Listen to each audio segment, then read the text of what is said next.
zimbili into ezokhuluma ngazo kwi-hard committee. Number 1 ukuthi isicelo esibheke kumaqembu ezepolitiki ukuthi uma ngabe nikhetha abantu abazokonimela eParliament, sicela nikhethe abantu aba-honorable ngempela, abane-honor, abakudeservayo ukuthi kuthiwe kubona honorable member.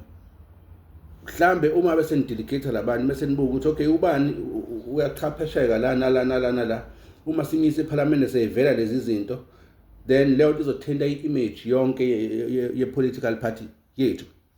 Nina-ke abantu abalandela ipolitiki mese ke nikhetha abantu aba-honorable abazokwazi ukuyoma enkantolo eParliament be-honorable, belideserve lelo gama lokuthi ba-honorable. I'm talking about women of honor and men of honor. Kube bona nibakhethayo, kube bona bele enkantolo. Number 2, ngenzeka yini ukuthi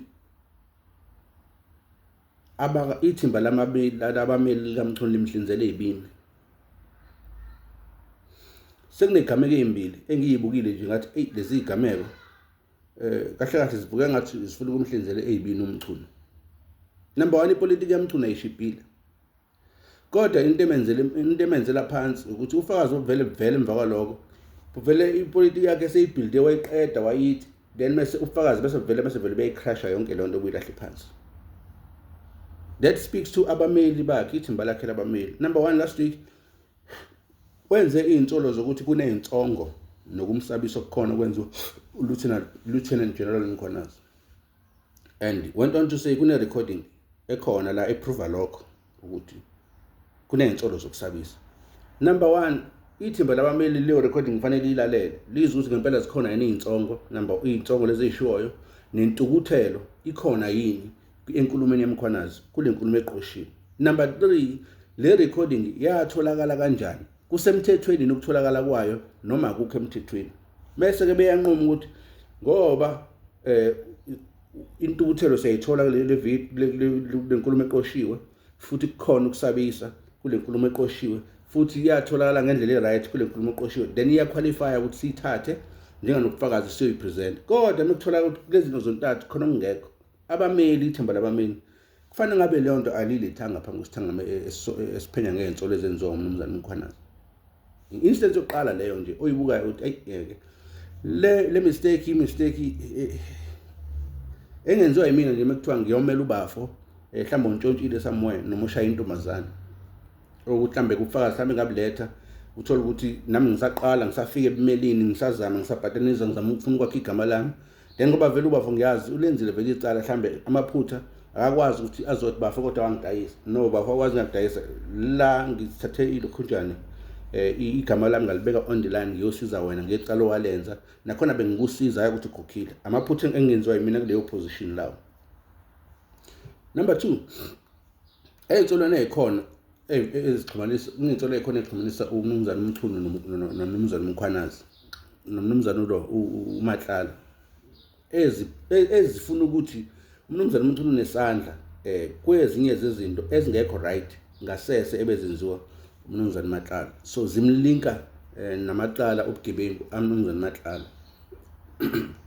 Uma bese befika enkantolo bafika ne-affidavit evela kuMnumzane uMatlala, so abameli bakhe futhi lapho uMnumzane uMthuni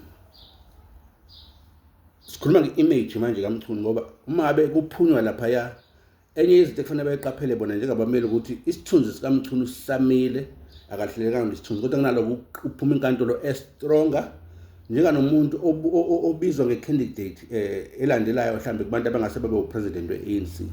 So we need to make sure as ithimba labameli ukuthi uma bebuya laphaya image yakhe i-clean and abantu bayabuyelwa kumethemba.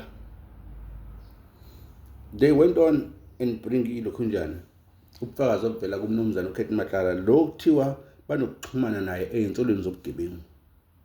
So umbuzo usukhona usuthi-ke uqhamuka kuMalema, siyazi ukuthi awuphulanga umthetho ngokuletha le-affidavit, akukho la uphule khona umthetho, akukho la ubreaka khona i-constitution, kodwa sibuza-ke manje nge-image yakho wena ngqo ukuthi ubona ku-right yini ukuthi uthi uney'nsolo zokuthi wena nokuxhumana nalo muntu ey'nhlelweni zokuqhuba ubugebengu, ebese futhi wena uma ufika la ebufakazini bakho uphathe into, i-document oyithole kuyena loyo muntu loyo umuntu questionable i-character yakhe, wena olinkwa naye ebese ufike ne-document evela kuyena leyo muntu, leyo document kodwa yokuprove ukuthi wena awunawo ukuxhumana naleyo muntu.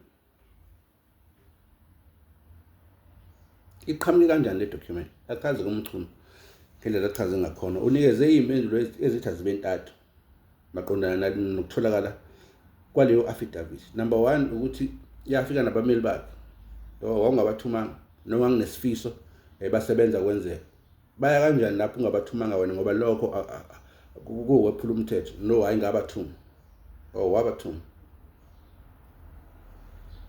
But later on ma usulandela kwimpendulo yesithathu ukuthi kahle kahle hayi ukuthi le mpendulo zokuqala ezimbili ziyiqiniso ngempela, kodwa bese kufunda idocument kuvela ngazi ukuthi kahle kahle uMatlalo yena wathatha initiative nabameli bakhe, ithimba lakhe labameli, wabhala leyo ncwadi ukuthi umnumzane Mchunu ahambe uyopresent as ubufakazi bokuthi ngempela abazana.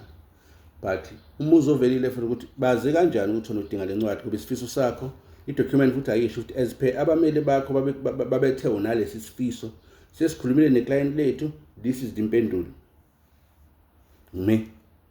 Ezinye izinto lezi engiyibuzayo ukuthi abameli bakaMchunu ngenza yena mamdlisele yibini ngokuthatha into ezidicilela kakhulukazi isithunzi sakhe phansi, even more bayithathe bazoyifaka kuma documents wakhe as umqingo wobufakazi bakhe.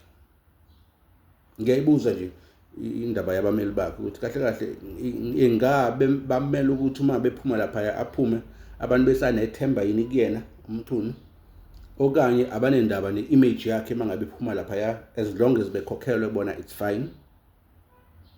Number 2, if that's the case ukuthi uma ngabe bekhokhelwe bona it's fine, then abanendaba nayo yonke ama-implication angasabe khona nezinto ezingase zibulala isithunzi sakhe kuyona yonke le proceedings, abanendaba nazo. Kusho ukuthi kuthiwani ke ona-ke manje yalaba bameli, sibuyela kuyona leya nto ukuthi ama-political parties choose ama-members awenze sure ukuthi abantu abanga-implicateki ezenzweni ey'ngekho right ukuze balideserve leli gama lokuthi honorable member.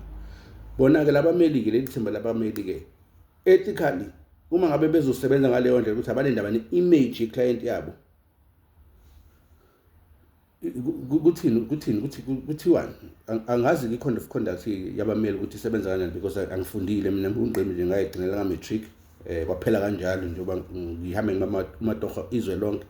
Kodwa la ngihleli khona nje njengomuntu ongafundile, izinto engiyibuza zona ziba bengibuka leli thimba labameli ukuthi leli thimba labameli ngabe ngempela li-serious ngomsebenzi walo ukwenza sure ukuthi liyaliwina leli cala uMchunu bekuyicala, bayaliwina icala kaMchunu.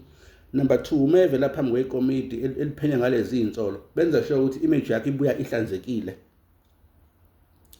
etholakala ukuthi akabandakanyeki ngempela kulezi insolo ezenziwa kuJuly 6. Ngabe ithimba lakhe labameli linazo inezo inhloso noma linandaba nje mabe liholile, mabe ekhokhile lona lahola, that's it? Ngiyazibuza mhlambe nina ninazi impendulo, aningilekelele lapho. Ngiyabonga, sizonibona futhi ngokuzayo.